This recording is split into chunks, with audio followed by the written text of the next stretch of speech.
everyone, it's Monica, and welcome back to Tailor-Made Cards for You. Well, today I have something special planned.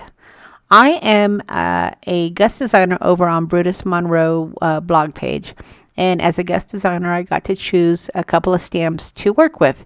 And of course, for my Christmas in July, I wanted to go ahead and incorporate some of their Christmas stamps. Now, I've never used Brutus Monroe stamps before, so I was really excited to give them a try. And ordinarily, I like the deep red rubber, but I did like these stamps, and I'll tell you why. Number one is they were a little bit thicker than some of the other clear stamps that I've used.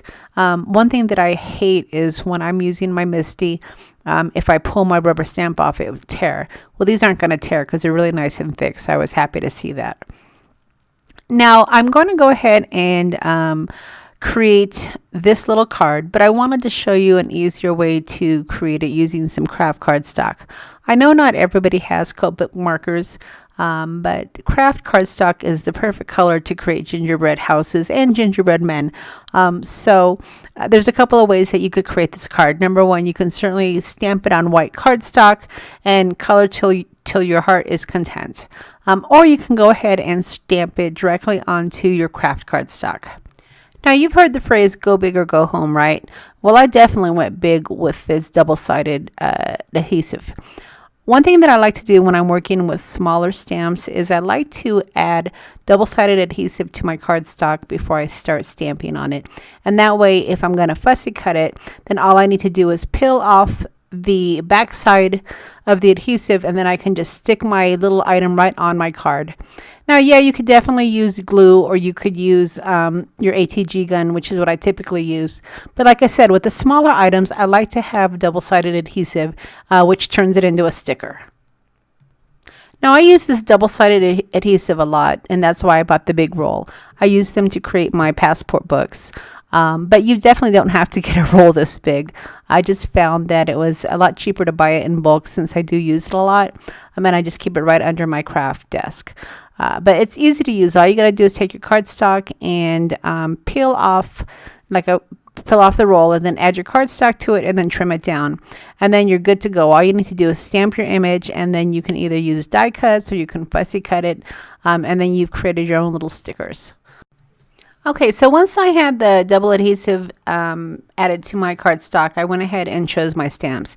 And like I said, what I'm stamping here are the pieces that are the gingerbread. So I'm going to stamp the gingerbread house along with the little gingerbread people. And then what I'll do is I'll just fussy cut it, and then I'll have a sticker. Now, you are going to still have to do some coloring with this. This is just going to take the place of having to color the brown part of your house. But for the most part, the only thing that I had to color was red and white, because you're going to want to color up your candy canes, of course, and then your chimney. And then the rest I was able to just leave the Kraft brown color. Now, the gingerbread village set also came with little pieces to decorate your gingerbread men. You're going to get 3 gingerbread men, I believe. You're going to get one that's completely intact with his hat and his scarf and so forth. And then you're going to get another little piece that has a bite out of it, which would be great for Santa's cookies. And then you're going to find another gingerbread that doesn't have the face or the hat or any of his accessories, and you can just build it up. But I decided to go ahead and work with the gingerbread man that had his face and everything intact. And then I'm going to just go ahead and stamp out his little accessories and color them in, and then add them on top. I often find that when I am working with layers, I like to have a bottom layer just as a template, but that certainly isn't required. It's just something that I like to do. All right, so once I had everything stamped, and I did use my mini MISTI to stamp my stamps, I went ahead and took my small Tonic scissors to do my fussy cutting. These are the scissors that I go to when I am fussy cutting. They're small, they're sharp, and I can easily manipulate my paper to get as close to my image as possible. If you're going to create several of these and you have a scan and cut, that probably is the way that you're going to want to go. I do have a scan and cut, but for my one-offs, I just typically will fussy cut it because I can get through it pretty quickly. And my scan and cut is somewhat put away, so I have to pull it out. But if you're going to create several Christmas cards and you do have the scan and cut, it probably will be the way to go. Now I decided to go ahead and place my gingerbread house just on some white cardstock. I did cut it down with a stitch border die to frame my house, but for the most part I left it on white cardstock. And then as you saw, I was able to easily peel off the back part to go ahead and adhere my sticker to my white cardstock. All right, now there's a couple of ways that you could approach your images. Number one, you can stamp them and color them before you actually fussy cut them. I wouldn't recommend actually fussy cutting them and then coloring them because you're working with a small image. So I chose to go ahead and stamp them, let my ink dry, and then fussy cut them without coloring them in. And then I went ahead and I adhered them to my scene, and that way I have a nice big piece that I can kind of hold down when I'm coloring. Now, I chose not to color them before I fussy cut them, and that's because I didn't want to risk the ink smearing. And when you're working with small pieces like this, you don't have a lot of space to grab onto when you're fussy cutting. Sometimes you are going to touch the image, and I didn't want to risk smudging it, and that's why I chose to go ahead and cut them out, adhere them to my base, and then do my coloring at that point. Now, one thing that I didn't do on this particular card is I didn't stamp my gingerbread on the Kraft cardstock, which in hindsight, I probably should have done that because that is most of the coloring. And then I did end up cutting out the little pieces like the scarf and his boots that would fit perfectly over the cardstock or the Kraft cardstock. But hindsight is 20/20. So when I create these cards again, I will be stamping my little gingerbread man on the Kraft cardstock. Now for the coloring portion of my video, I did go ahead and speed up the coloring so we won't sit here for several minutes watching me color. But essentially what I did is I went ahead and I took a couple of brown tones and I colored my gingerbread man, and then I took my scarf and the boots and then I adhered them and then I colored those in. The scarf, I decided to go with the red and the white just to make it simple. Like I said, if you don't have a lot of Copic colors, you could easily get away with a red and a white. And then if you don't use the Kraft cardstock, of course, you would need the browns. But I went ahead and I just kept it very simple. Okay, another tip when you're working with these smaller pieces, and these suckers are small, you're probably going to want to use something to help you stick it down because remember, you have that adhesive on the back. So if you use your fat fingers like mine are, you might not get them placed exactly where you want them. So I used my little pick that I have, but you could easily use tweezers, just something that will help you be able to place the little pieces. On that particular, the right side, I did use my fingers and it seemed to go on okay. But for the most part, I used my We Are Memory Makers pick, and that seemed to work fine. All right, so once you have your scarf and your little boots on your gingerbread man, then you're going to want to go ahead and just finish up some of the touches. Now, if you don't have a white marker, one of the markers that I use is a Pitt marker. It's P-I-T-T, and I'll make sure that I list it in the list of my products that I use below.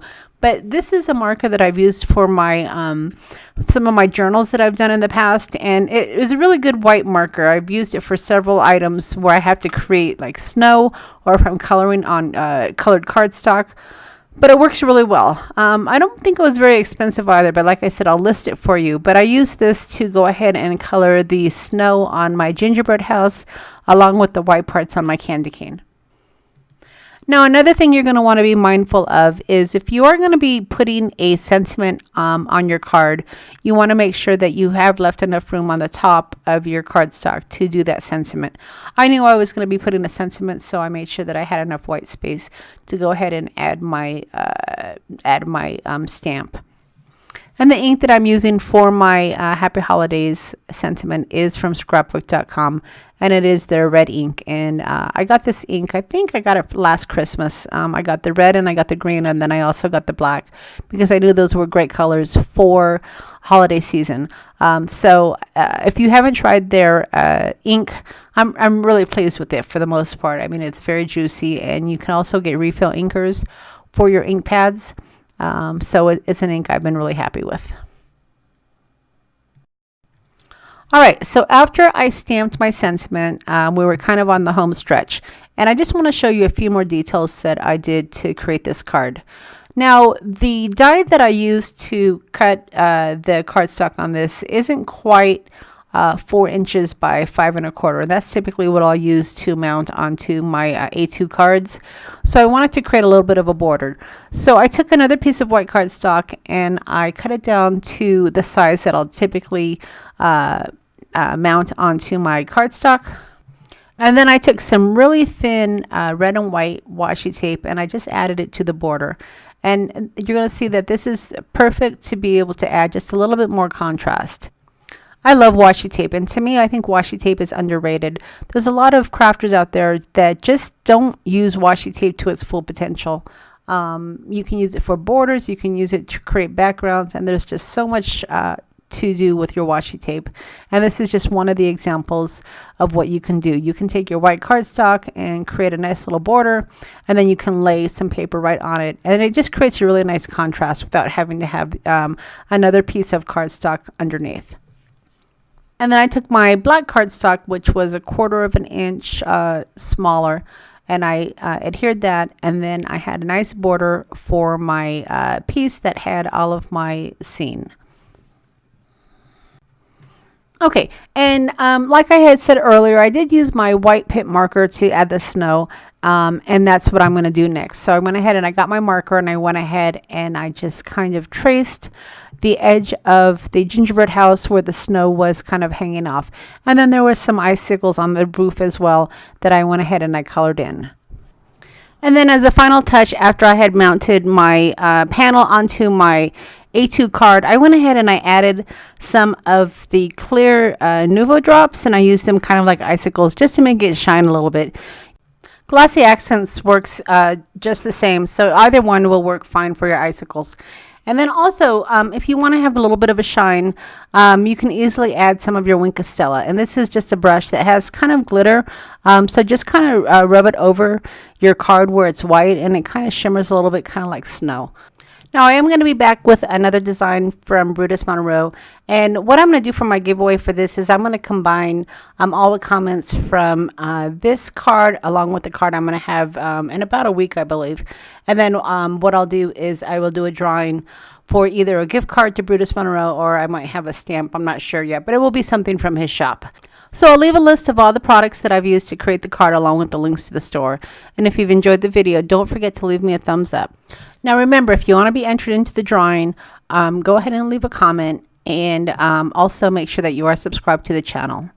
Now for my Christmas in July series, I typically will post on Mondays, but like I said, I'll have videos popping up here and there, just like I did this one. So my next video will be on Monday, where we will have something fun for you to play along.